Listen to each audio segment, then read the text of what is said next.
Nafarroako elikagai bankuak urtero antolatzen duen udaberriko janari bilketa gertu dago. Ekainaren batean eta bian gauzatuko bai da. Lan handia da eta bolondresen bila dabiltza. Horren inguruan arituko gara gaur Maite Lanberto eta Mariluz Murgia aldaiekin. Arratsaldeon. Arratsaldeon. Kaixo, arratsaldeon. Zer modu zaudete? Ondo, ezta? Bai. Bueno, hau ez da zuen lehendabiziko aldia hemen. Bueno, baina hala eta guztiz ere kostatzen da. Hona etortzea eta jendearen aurrean hitz egitea. Baina, bueno. Baina helburu on baterako denez. Bai, hori da. Ze konta iguzue, ze hau ez da antolatzen den lehendabiziko aldia, janari bilketa? Ez, janari bilketa hau nola bai, urtearen zehar egiten dire bi bilketak handiak. Bat izaten da orain ekainean eta beste bat izaten da abenduan. Ekainekoa edo hasiera batean izan zen 2013 urtean lehendabiziko aldia egin zena. Garai hortan ikusi egin zen nolabai bilketa asmo batekin eta asmoa zen biltzea elikagai desberdina bankura iristen ez diren elikagaiak bildu ahal izateko eta ondoren banatzeko behar zuten jendearen artean. Geroztik gelditu daia nolabai finkatua eta urtero maiatzaren bukaeran edo ekainaren hasieran izaten da. Nolabai elikagaien bankura etortzen zaizkigu elikagaiak jatorri desberdinetakoak izaten dira. Eta batzuk izaten dire adibidez barazki eta fruituen enpresetakoak, beste batzuk enpresa ekoizteko soberakinetatik, gero ere bai mankomunitatearen bidez jasotzen ditugu hainbat supermerkatuetik elikagaiak. Ondoren eta hauek suposatzen dute enpresetatik eta baita ere produktuetatik barazki eta fruituen produktuetatik 70%. Gero bilketak handiak, bai ekainekoa eta bai abendekoa suposatzen du 15% eta gainontzeko elikagaia guztiak etortzen diren edo enpresetatik, Europako komunitatetik, baita ere etortzen da eta beste elikagaien bankutik eta bar. Hau ekainako bilketa egingo da urte hontan, hain zuzen ere, parte hartuko dituzte 200 eta 53 establezimendu. Denak Nafarroan osoan eta osotara dira 76 populazioetan inen da. Konparatzen balen badugu aurreko bilketaren handian, oraingoan izango dira 40 establezimendu gehiago parte hartuko dutenak eta aurre egiteko behar dira bolontrasak izango digara 2855 behar ditugunak momentu honetan. Hemen sartuta gaude bankuan lana edo eskaintzen dugun gure denbora, baina eta baita ere kanpotikan eskatzen dugun laguntza partua izateko. Programatuta dagoen bezalaxe, bilketa izango da orain, ekainaren batean eta bian, esan nahi dizut, eta hau den eta pensatzen dugu hor biltzean mota askotako elikagaiak desberdinak. Eta nori zuzenduta dago edo zergaitik da beharrezkoa, zenolako kasuak ikusten dira? Bueno, behar duen jendeari zuzenduta dago. Eta behar duen jende asko dago Nafarroan. Gu egiten ditugu zerrenda guztiak, badago departamentu bat erakunde sozialekin harremanetan dagoena, eta orduan baditugu zerrenda guztiak hor bankuan.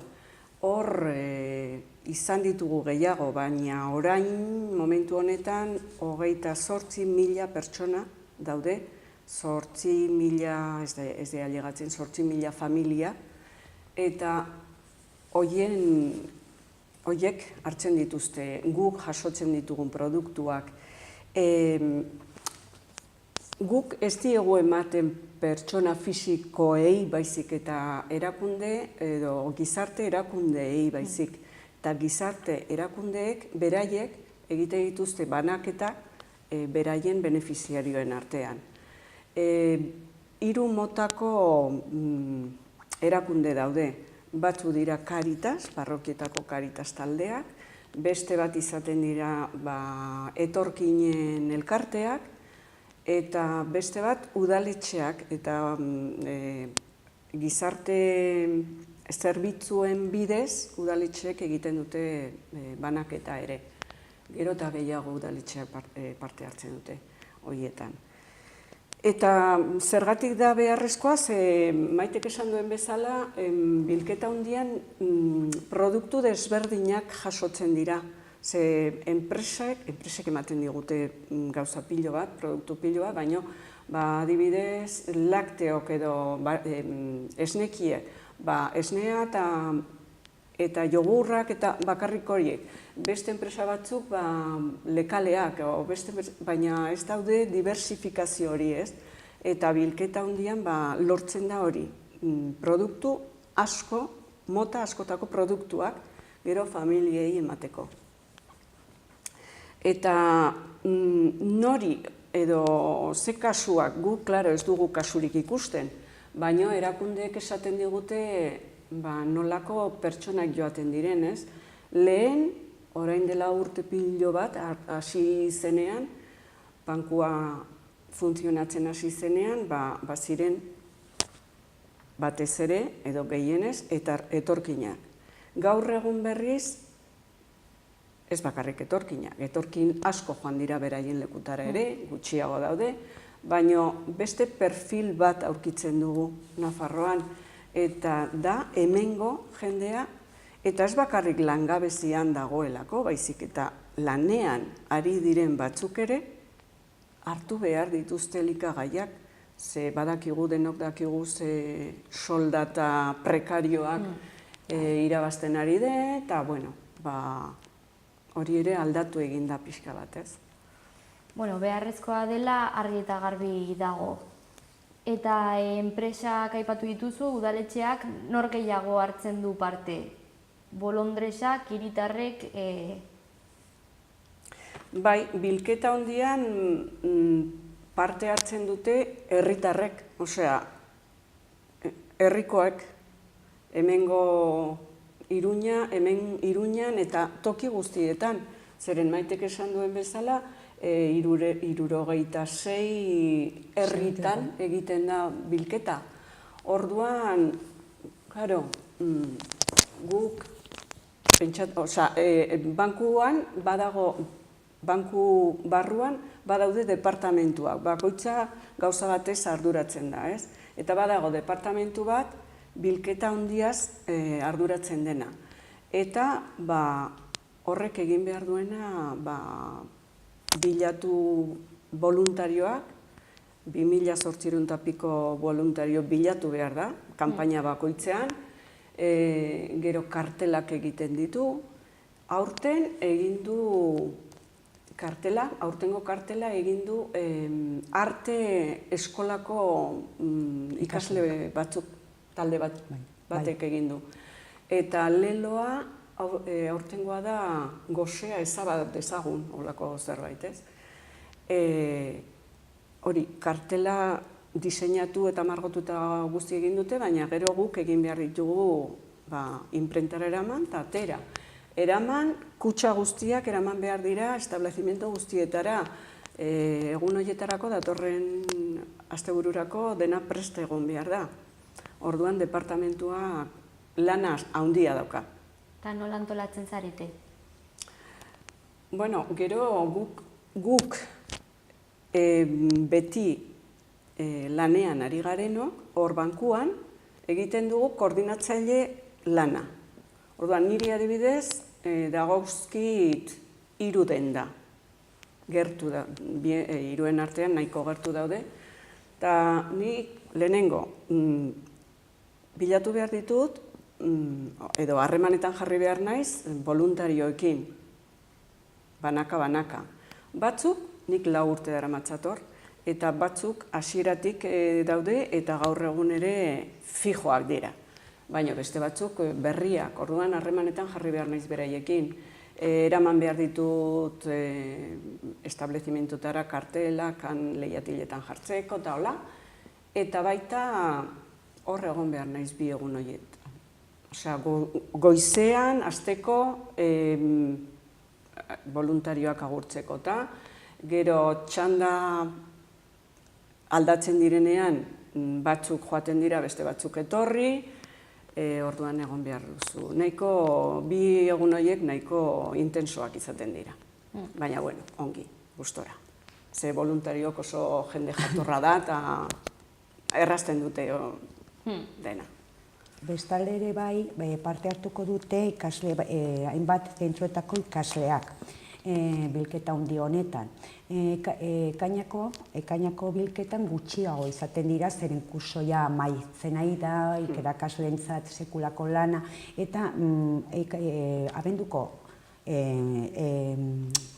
bilketan nolabai hartzen dute parte gehiago izaten dira ikasleak. Joan urte honetan, orain, izango dira bit zentro, baita ere, parte hartuko dituztenak hirubidekoak, zuzen ere, eta baita ere Virgen del Caminokoak. Orduan, ni sensibilizazioarean barnean lan egiten dudanez gero, nire laina izango da koordinatzea pixket eta txanda horiek ikasleak egin behar dituztein bat supermerkatuetan txanda ikusi jabetetzen nahi diren, norbaite faltatzen den, eta beti koordinatua nago zentro bakoitzeko irakaslearekin.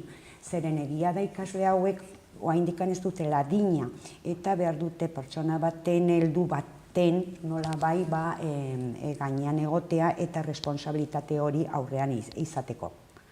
Orduan, hau dena koordinatu behar da eta nahiko salsa izaten dugu. Eta behin janaria jasota, zer egiten da gero elikagai horiekin? Bale, egia da, bildu ondoren baita ere badagoela beste lantxo bat eta da sailkatzea. Sailkapen hau egiten da nolabai elikagaien bankuan gauden bolontresekin, baina baita ere kilo asko izaten direnez gero, baita ere eskatzen dugu kanpoko bolontresak izatea. Joan den urtean, esperientzia bezalaxe, jaitsi ziren bankura bi ikastetxeko ikasleak. Eta bi goizetan egon ziren hain salkapena egiten. Ikusi genuen, esperientzia polita zela horixe, eta erabaki genuen kurtso honetan sensibilizazioaretikan luzatzea ekintza hau beste zentroei. Momentu honetan, sailkapena izango da hasiko da ekainaren 4 eta bukatuko da 12an. Ja baditugu 200 ikasle apuntatuta eta txanda batzuk hasiko direnak 9etatik eta bukatuko dute ordu batetan. Orduan, horregatik momentu honetan behar ditugun bolontresak elikagaiak sailkatzeko osotara dira 70. Atzoko datuak ziren eta txandak izango dira edo parte hartzeko sailkatzeko atxaldetan. Hau da, ordu bietatik jende alduen denboran. Eta zen motatako elikagaiak dira? Urte honetan eskatzen diren elikagaiak ere bai, dira nola bai, bankura etortzen ez diren elikagaiak, hain zuzen ere, normaltasunez, hain zuzen ere, olioa, galletak, baita ere pasta egosia, arrain kontserbak, kakao disolbagarria eta konserbako egoskariak, zeren familia asko ez da ere ez dute dirurik ordaintzeko elektrizitatea eta baita ere edo gaza adibidez. Eta orduan erreisteko modu bat da ja egosita eta konserbetan egosiak egotea elikagaiak. Horregatik eskatzen dugun momentu honetan horrelako elikagaiak.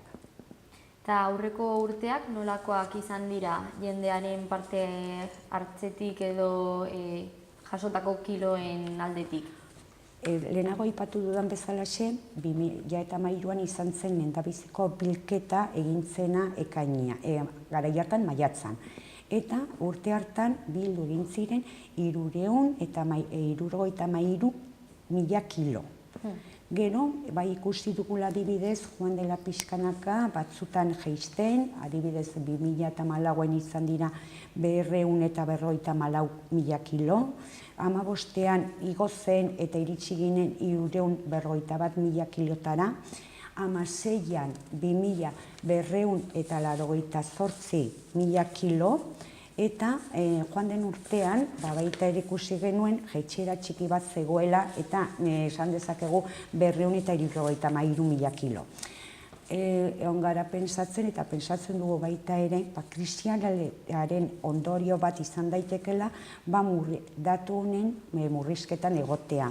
Eta egia, baino orokorrean 300.000 kilo inguruan egon daitekela bat bestekoa.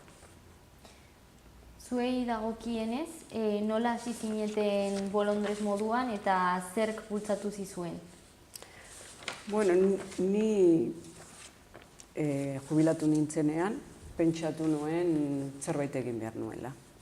Eta gauza batzuk aritu nintzen begiratzen, eta nuen lagun bat elikagaien bankuan, eta esan zian, guk badugu behar, eta ez dakiz eta apuntatu nintzen, deitu ziaten, eta hasi nintzen orain dela 4 urte. Eta oso gustora nago. Ematen didana, zer da, lehenengo satisfakzio personala, zerbait besteengandik egiten dut, eta gero nik ere ongi sentitzen naizelako, eta ongi. Eta zure kasuan? Barkatu, Mariluz. Nire kasuan ere, Mariluz bezalaxe, aurre jubilatu nintzenean, irakanskuntzan egon nintzen, beti, eta orduan zerbait egin behar nuela. Pentsatzen nun, eta lanean aizarela, pentsatzen duzu eskaini dezakezula zure denbora, baina realitatea erakusten dizu ezinezkoa dela. Orduan ikusi nun iragarki bat, eta eskatzen zitula elikagaien bankua bolontarsak. Abiatu nintzen, eta geroztikan antxenago lana. Eta bizartearekin nola zerbait eskaini behar niola nire denboratik, eta zerbait egiten nuela jendearen gati. Eta horregatik nago hementxe, eta pozik, eta animatua gauzak esate baterako. Bai, hemen zaudete. Bai. Eta oraingoa datorren astean izango da. Ze nola izaten ari dira azkenengo prestaketak? Bueno, lehen esan dugun bezala, badago departamentu bat bera arduratzen dena. Orduan, Maitek esan duen bezala, 250 piko voluntario falta dira oraindik. Orduan, hemendik animatzen dugu jende apuntatzera. Gero, esango dugu telefonoa eta hori, ez? Non apuntatu daiteken Mariluzeka aipatuko duzu, ze bideak daude momentu honetan voluntario moduan egiteko, eta hor zer egin daiteke jendea. Deitu daiteke telefono, bankuko telefonora. 9-4-3-0-3-8-1-6. Eta beharrezkoa da baldintza berezirik edo edonor hartu dezake parte? Ez, denok parte hartu du. Bai, dezakete. Ikasleen, hori ikasleen kontutan, 18 urte behar dute, izan behar dute, parte hartu azteko, edo bestelaz, parte hartu nahi balen badute, edo arduradun, heldua den arduradun batekin. Berez, 18 urte baino lehenago ezin dute lan hori egin, edo bete. Eta bolondrezen kopuruen aldetik ez dago mugarik, zenbat eta jende gehiago, hobe, edo... Ez, badago dena antolatua. Adibidez, denda batean, 2 ate baldin badaude, ate bakoitzean 3 pertsona egon behar du txanda bakoitzean. Orduan dena dago, horregatik esaten dugu 350 piko falta dira oraindik. Zeren dena ja badago antolatua. Ez da denda batean egon 8 pertsona eta beste batean ezerrez. Ez, badago antolatua ate bakoitzean hainbat pertsona, ez? Orduan orain beharrezkoak diren? Baina beharrezkoak diren denak betetzeko oraindik 250 pertsona. Bale, eta... Eta 70 sailkapenerako. Hori, arratsaldetan joateko. Eta deitu beharko dute lehen aipatutako telefonora. Edo baita ere egin daiteke egin daiteke webgunean ere. Hor agertzen da, sartzen zara Banco de Alimentos de Navarra eta hor agertzen da, apunta zaitez. Eta klikatzen duzu hor eta agertzen zaizu. Ze denda dauden libre oraindik, ze ordu, ze egun. Eta, bueno, interesatzen bazaizu, hor apunta zaitezke. Eta gero herritarrek ere gerturatzea ekainaren batean eta bian. Hori da, hori ere, hori da importanteena. Espero dezagun baietz eta gutxienez gure asmoak betetzea elikagaiak sortzen, hartzen. Bai, eta 2013 urte hori gainditzea. Hori da. Halaxe. Mila esker bioi etortzeagatik. Zuri. Zuri eskerrak. Urta hurrengo arte. Bai, hori da.